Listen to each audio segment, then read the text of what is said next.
Tātad, kas ir realitāte? Šis video vairāk būtu tā kā piemērots cilvēkiem, kuri ir lasījuši grāmatu Pievilkšanās spēks vai skatījušies Pievilkšanās faktoru, vai arī ir redzējuši filmu The Secret.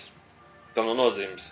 Galvenais tiem cilvēkiem, kuri piefiksējuši, kad tā kā viss mainās no tā, kādu skaties uz to, un ne tikai kādu skaties, viss mainās no tā, ko tu domā par kādu. Piemēram, ja tu esi tā kā, piemēram, tu uzskati sevi tā kā savu iekšējo garu, kas iepriekšēs saprātu, ka viņš ir tā kā atspulgs tavai dzīvē, piemēram, ja tu pamosties, piemēram, bēdīgs no gultas, tad visu tavu dienu būs bēdīgi. Teiksim, kāds kaut ko slikti izdarīs, kaut kas tam līdzīgs.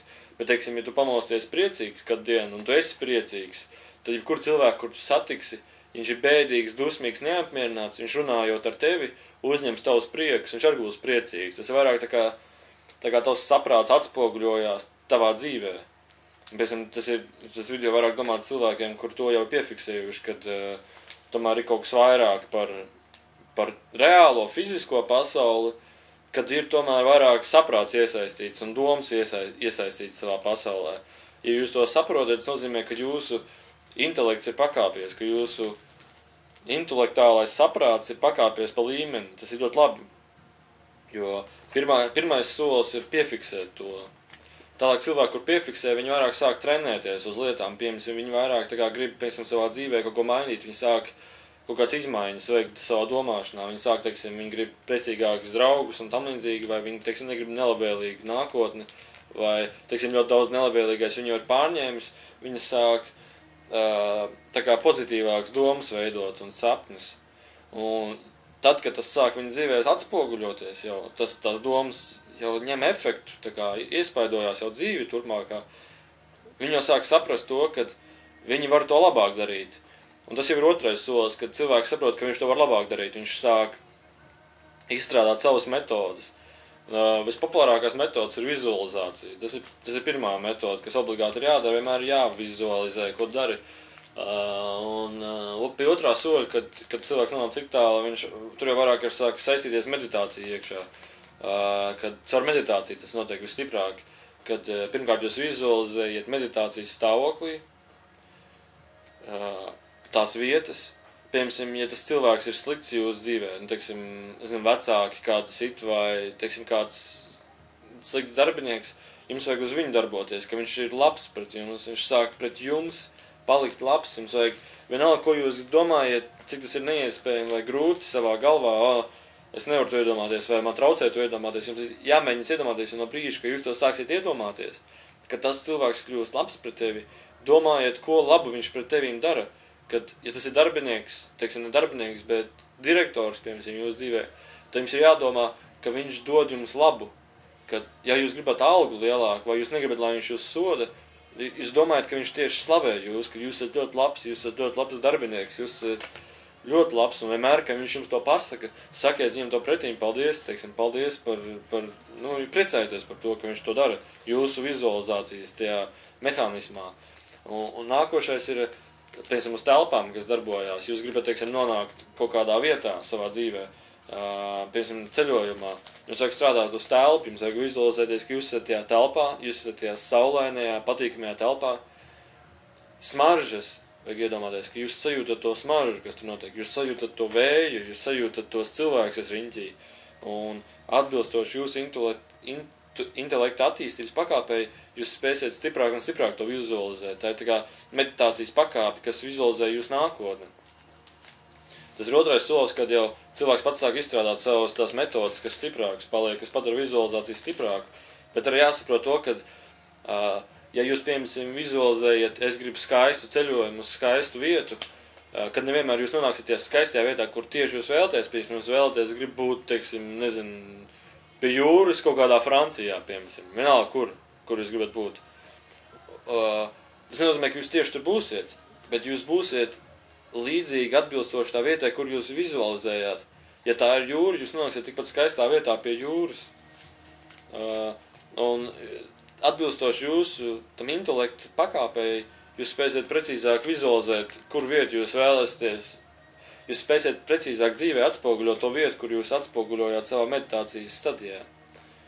Tālāk nākošais trešais līmenis ir, jūs sākat piefiksēt, kad ir cilvēki vai ir lietas, kas jums ļoti sāk traucēt, piemēram, jūs dzīvē sāk traucēt, piemēram, es nezinu, slikti cilvēki, kas slikti pēc jums attiecās, teiksim, jūs nevarat vairāk dabūt, teiksim, jūs nevarat atkritumus vairāk uz zemes izmest, jūs nevariet, es pat nevaru iedomāties, jūs vienkārši ir lietas, kuras jūs vairāk nevariet darīt, jūs nevariet darīt to, kā jūs darījāt iepriekš, jūs, piemēram, nevariet vairāk alkoholu lietot, jūs negribiet vairāk to lietot, jūs negribiet vairāk kaut kādu noteiktu dzērienu lietot, jūs negribiet vairāk, varbūt tikpat ilgi darbā sēdēt, jūs varbūt pat negribiet darbā vairāk sēdēt, jūs gribat kaut kur citur iet, jūs negribat vairāk darīt to, ko jūs gribējāt darīt.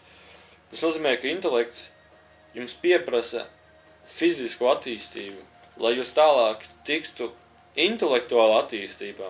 Jums ir vajadzīgs fiziskas pārmaiņas sevī, savā enerģijas laukā. Jums ne tikai vajag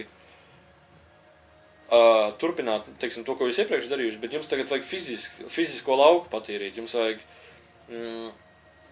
tikt vaļā no lietām, kas jūs traucē, jo viņš traucē jums attīstīties. Daudziem, piemēram, drēbes traucē, piemēram, jūs nevarat vairāk, teiksim, jūs bijāt, teiksim, tur baigais tur fanāts par kaut kādu stilu drēbēm, un jūs pēkšņi saprotat, ka jums tas vairāk nav vajadzīgs.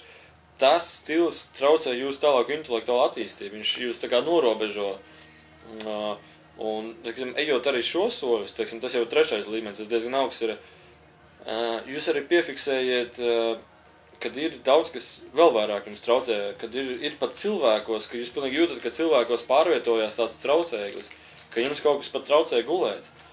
Un to tā vienkāršāk var raksturot kā enerģijas vampīri. Teiksim, jūs meditējat, un, teiksim, kādu dienu jūs jūtat, ka jums tā meditācija tik labāk nepadodas, teiksim. Jums visu laiku tā kā domas skrien kaut kur, es nezinu, jūs nevarat saprast, kas notiek jūsu galvā, jūs laiku domājat. Tas nozīmē, ka jūs esat enerģijas vampīru pakļautībā, jūs esat, tās izpausmes enerģijas vampīriem ir dažādi, bet fakts ir tāds, ka jūs vairāk nevarat darīt kaut ko tik labi, kā jūs varējāt darīt. Jūs, piemēram, jūtaties bēdīgi, jūs jūtaties slikti, jūs jūtaties vienkārši tā, ka jums gribas pateikt kaut kādus sliktus vārdus, slamvārdus vai kādam, teiksim, savam draugam vai paziņai, vienkārši bezsakarā kaut ko uzbraukt augumā, kad ko tu vispār dari, vai jūs gribat, teiksim, neliec tur to, ķipa. Un tāda veida frāzes nozīmē, ka jūs esat enerģijas vampīru pakļautībā. Enerģijas vampīri ir dažādas formas. Bezgalīgi daudz formas ir. Viņi ceļo caur vārdiem, viņi ceļo caur acu skatiem, viņi ceļo no tā, ka jums vienkārši kāds blakus ir, viņi ceļo no vietām, kur jūs atrodaties. Viņi pat ceļo vienkārši jūsu sapņos, viņi ar jūs ienākt un jūsu sapņus izjaukt, un tas arī ietekmē jūs nākošo dienu, un nevajag pakļauties tādām, ir jāizstrādā savs enerģijas lauks. Tas ir 4. līmenis jau, kad cilvēks sāk gribēt izstrādāt savu enerģijas lauku, kad viņiem ir vajadzīgs kas vairāk nekā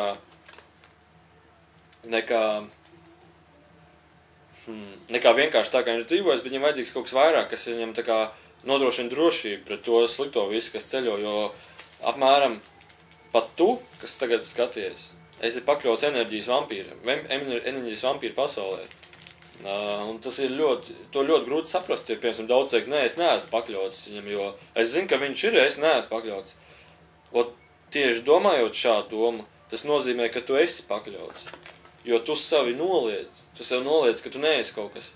Tas noliekšana ir noliec tev no intelekta attīstības. Un viņi to dara, tie enerģijas vampīru būtība ir noliekt tevi no jebkādas tālākās attīstības tavam iekšējam saprātam.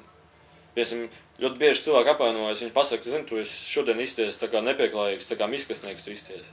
Un viņš apvainojās par to. Tas nozīmē, ka viņa intelekts ir noslēgts.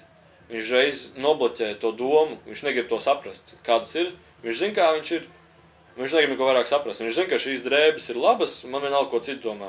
Un viņš ir noslēdzis savu intelektu no jebkāda veida attīstības, jebkāda veida saprašanas. Lai izstrādāt aizsardzību, piemēram, daudziem ir talismaņi, viņi izveido talismaņus. Daudz izveido doma aizsardzību, daudz izveido savus sargeņģēļus, sargeņģēļi uzrodās, saprātos sargeņģēļi uzrodas, kas aizsargā enerģijas laukus, kas aizsargā sapņos tevi, kas aizsargā visur tevi, kur to nepieciešams, aizsargā tevi no tādiem vampīru uzbrukumiem. Piemēram, daudzie vampīru uzbrukumi visam vienkārši tusiņos dzērāji, teiksim,